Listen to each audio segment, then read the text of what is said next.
Аз мятам, че в този матч ЦСКА имаше много какво да загуби, но и Миньор имаше много какво да спечели. Мога да съжалявам, че в последните минути и последните секунди не успяхме да оползотвориме едно чисто голово положение. Смятам, че поведението ни почти през целия матч, защото не е възможно цял матч срещу противник като ЦСКА да изглеждаш добре, защото те си имат футболисти, имат си своите достоинства, но смятам, че точно начина, по който искахме да проведеме матча, всичко така протече добре и нямам абсолютно никакви забележки към моите футболисти. Отново доказахте, че не влизате в уговорки. Чука се мнение, че дори едва не трябва да връщате матча, който спечелихте през есента. Аз мога да кажа, че докато играехме с Литекс ми се подвикваше какво прави Локомотив, за да ги победиме. Предишния матч на моя стадион се викаше, че Литекс. Сега някой друг. Аз мятам, че трябва да се престане с това нещо и всеки да търси успеха с цената дори на това да не си постигне целите, но да знае, че прави нещо истинско. Благодаря ви, успех ви пожелавам. Чухте мнението на старши треньора на Миньор Перник Антон Велков, а сега при нас ще дойде наставника на ЦСКА Адалберт Зафиров. Господин Зафиров, 0-0 срещу Миньор Перник. Сбогува ли се ЦСКА с Европа? Не, ЦСКА не се е сбогувал с Европа. Има още доста мачове до края. Трябва да вземе останалите мачове и всичко ще бъде наред. Защо се събудихте през второто по време? Станахте много по-агресивни след почивката. Значи ние играхме през цялото време агресивно, играхме по възможно най-агресивния начин, който може да играем, с достатъчно офанзивни хора. Просто срещу 9 защитника трудно се играе. Имам предвид, че по-чистите положения пред вратата на Миньор Перник станаха през втората част. Така се получи. Освежих с нови хора. Пуснах и затова така се получи. Но иначе ние играхме достатъчно агресивно. Просто не можахме да стигнем до реализацията на гол. Феновете тук са много недоволни. Сигурно ги чувате. Какво искате да им кажете? Следващия ви матч е срещу Литекс на стадион Българска армия. Нормално да са недоволни. При положение, че ЦСКА не може да бие Миньор, е нормално да са недоволни. Къде е Даниел Панко? Сега няма да го коментирам, Даниел Панко. Благодаря ви, чухте мнението на старши треньора на ЦСКА Адалберт Зафиров, а сега при нас ще дойде и футболиста на Миньор Перник Адриан Олегов, когато също ще помолим за кратък коментар за тази среща 0-0 срещу клуба, на който ти си юноша ЦСКА. Твоето мнение днес за матч? Мисля, че от този матч само мога да съжаляваме с оглед на тези двете положения, където изпуснахме накрая. Можеше преспокойно да се поздравиме с трите точки днес. От ЦСКА току-що Адалберт Зафиров каза как да играем срещу 9 човека в защита, но и това го има във футбол. Въпреки дори да е така 9 човека, пак ние си имахме своите положения. С 9 човека да имаш такива чисти положения. Не знам как ще го коментирам.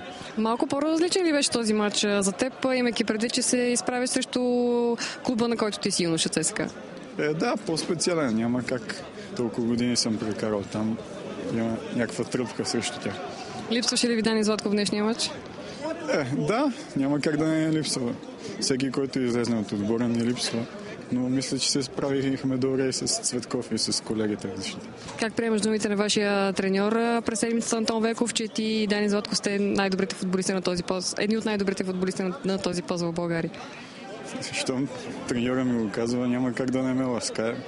Ще стараме с Дани да покажем, че наистина сме най-добрите, не едни от най-добрите. Да, благодаря ти, успех ти пожелавам от тук нататък, а сега при нас ще дойде и футболиста на ЦСКА Румен Трифонов. Румен е 0-0 срещу твой бивш отбор, Миньор Перник. Твоето мнение днес за матча и защо ЦСКА не успя да победи? Слаб матч за нашия отбор, но ние няма време много да мислим вече този матч. Това матч е минало история, за съжаление не успяхме да победим и гледаме следващия матч с Литекс. Всеки мач вече ни се явява много важен, също тежък противник и трябва играта да я подобряваме, трябва да си вкараме положението, да сме по-концентрирани пред гол, защото явно това ни е така в момента хилесовата пета.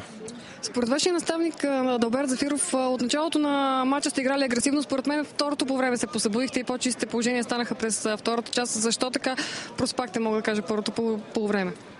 Ние сме го проспали. Просто отбора на Миньор игра с доста затворено и е много трудно да се игра срещу такъв противник.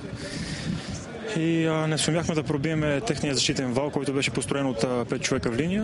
Ние знахме, че така ще е подход, но за съжаление за пореден пред гола не показваме нужната липса концентрация и явно това ни изигра лош шега в пореден матч вече.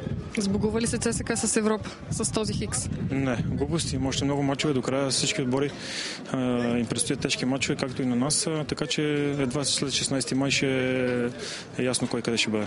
Имаш ли някаква тръпка в теб? Ти се изправя срещу бившия си отбор Миньор Перник? Не, абсолютно никаква тръпка.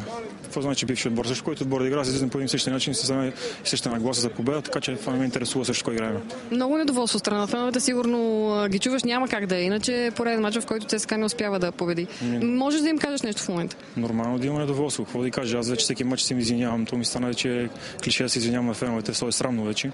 Хората идват ни подкрепят. Отново ние бяхме все едно сме домакини. Въобще не се чувстваше това, че ние сме гостуващи отбор, но явно за момент те се представят много по-добре от нас. Влизате в една много тежка серия до края на първенството. Последните 5 мача Литекс, Локо София, Славия, Черно море и Черноморец. Оптимисти си за оставането на място, на което се намира отборът и в момента? Аз не мисля, че тези мачове са по-тежки. Аз мисля пък, че точно обратно, че тези мачове ще се играят по-лесно, оглед на това, че тези отбори, с които ще играем, ще спитат да играят футбол срещу нас, да се надиграват, няма да практикуват защитен футбол и смятам, че когато се играе футбол, двата отбора остават пространства, ще е по-интересно и има по-големи шансове. Искаш ли да кажеш, да призовеш феновете до сега, им се извини, но все пак следващия мач отново се връща на българска армия, след като 2 мача изтърпявахте наказание и не играхте домакинските си срещи на армията. Сега в сряда приемате Литекс. Аз съм сигурен, че феновете сега в момента наистина много ги боли. Нас не ни боли също, нас не ни боли по-малко от тях. И съм сигурен, че и те защото това са най-великите фенове и ще забравят този матч по най-бързия начин и още сега ще напълнят стадион българска армия, ще ни подкрепят.